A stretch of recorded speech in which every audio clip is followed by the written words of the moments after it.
Copyright disclaimer.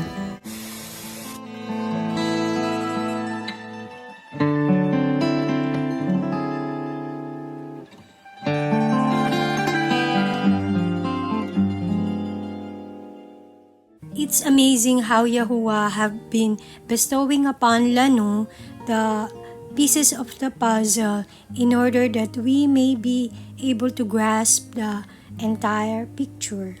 In this video, have shared a clip from Achaliyahu discussing Yahweh and Shekinah. Canaanite geodes. Then later on, for an extra mundane moment, Yahuwah had revealed that Shekinah is the entity that the Kabbalists invoke in their 10 Sefirot. The Ruach HaKadosh led me to continue digging. Why do they invoke this being? For Jews, Shekinah and God are one and the same, and it is almost forbidden to separate them. okay. God simply manifests himself or herself in the form of the inspiration of the Shekinah. And in Kabbalah, God is not portrayed as a man. It's seen, the divine being is seen as having a synergy of male and female components. So there is the element of he, but there's also the element of she. And very often it's the female component which is seen as the most important. The dwelling of God on earth is called the Shekinah in Rabbinic Hebrew. That's in Rabbinic Judaism because in the Tanakh, it is called Shakhan, masculine. The feminine aspect of God is what the Kabbalah most addresses, right? Which is referred to as the Shekinah, the divine presence. According to etymonline.com, Kabbalah is from Mishnaic Hebrew Kabbalah, reception, meaning tradition. They say that it originated from Old Covenant Kibel, to receive, admit, accept. But in reality, it is Kabal, to receive, to take, masculine. Did they feminize the dabar, Kabal, into Kabbalah? Only deducing here. For example, Melech is sovereign. Malka is sovereignness. Sar is chieftain or young sovereign, while the feminine version is Sarah. Is it still a stretch to conclude that they have feminized it? Their law of inversion. How? In this article from Sefaria.org, we'll be able to witness how they have inverted, twisted the scriptures, like in Bereshit 1:27, Elohim bara, or created the Adam in his own image. Zakar wa nekeba, male and female created he them. Then all of a sudden, it was highlighted, the cross-dressing, how Yahuwah had called the cross-dressing an abomination.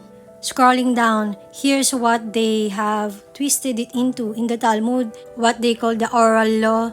It says that it is only prohibited for falsifying identity for the purpose of spying on the other sex, while the commentator Rashi had limited it into the concealing identity for the purpose of adultery, while the Shulchan Aruch notes that it is only permitted on Purim for Shimcha, gladness, celebration, that it is forbidden for the purpose of fraud.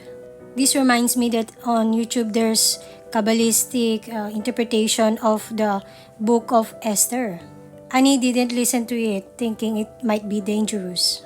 In conclusion, the Talmudic Kabbalist permits cross-dressing as long as it is quote-unquote true to the cross-dresser's identity. To continue, in their Mishnah, codified in the 2nd century, androgyny was introduced in their Bikurim chapter 4.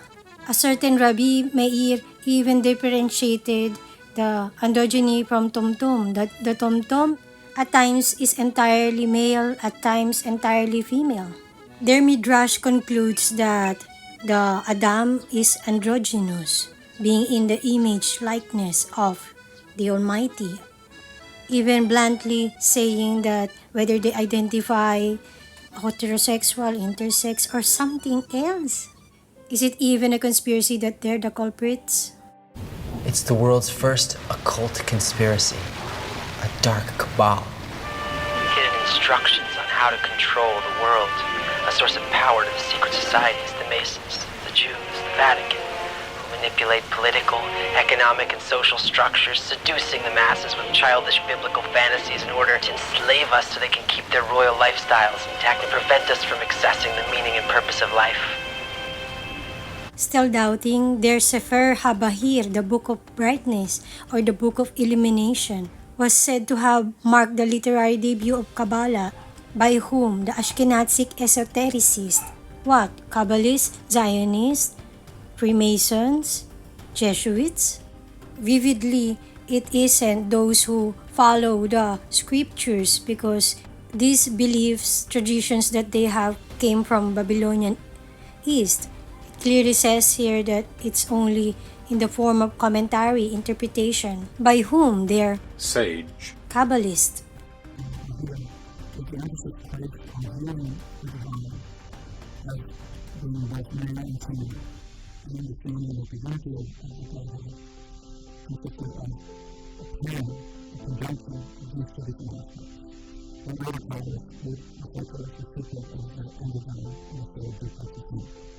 God is lonely. He remains there. And what's interesting is that the Jewish mystical tradition argues that part of God actually gets split off. The lowest, the Shekinah, the feminine part of God, actually goes into exile with Adam and Eve. Somebody might wonder, why do they want masses to tap into this feminine presence? God, which is the side of God that's described as receptive.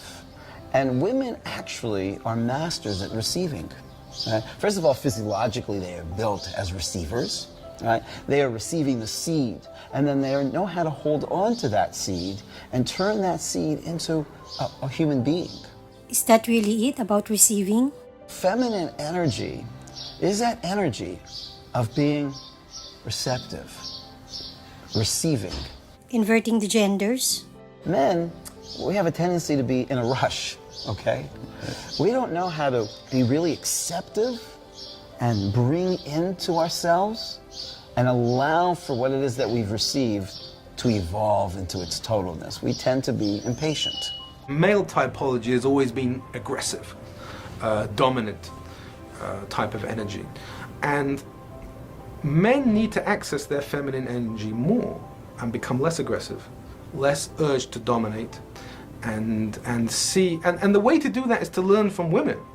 These Kabbalists want the males to get in touch with their feminine side, to effeminize them, to weaken them. And he isn't saying that all males should be buff, but at least strong, in touch with their masculinity, an alpha male. It's really men that need correcting. Men need to get more in touch with their feminine side.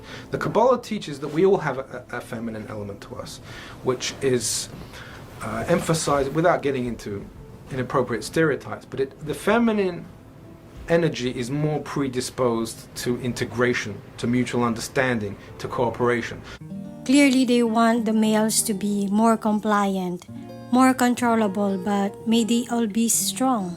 In the same way, Anashim dwell with comprehension, cognizance together, giving respect to the Isha. Same with the weaker vessel. Much being heirs together of the favor, chasad, of Chaim. Hence the 30 Philim aren't hindered. May our walks be for the esteem of our Almighty Yahuwah through Hamashiach Yahushua. Shalom, shalom.